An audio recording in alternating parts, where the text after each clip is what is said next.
Hello, in this video I will be showing you how to cancel subscription on Leadspages. The first thing you want to do once on the lead page dashboard, you are going to tap on your profile name in the top left hand corner. Then you are going to select billing. After selecting billing, you'll be redirected to this page, and from here all you will need to do is simply tap on cancel.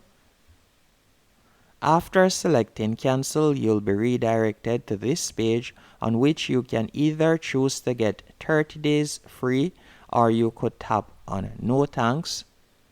Then from here you can decide a reason why you would like to cancel it. You can simply tap on any one of the options. Then you'll simply scroll down and tap on cancel subscription.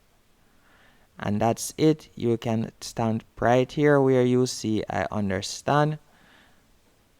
Then you tap on that also, tap on this, then you'll tap on cancel subscription, and that's it.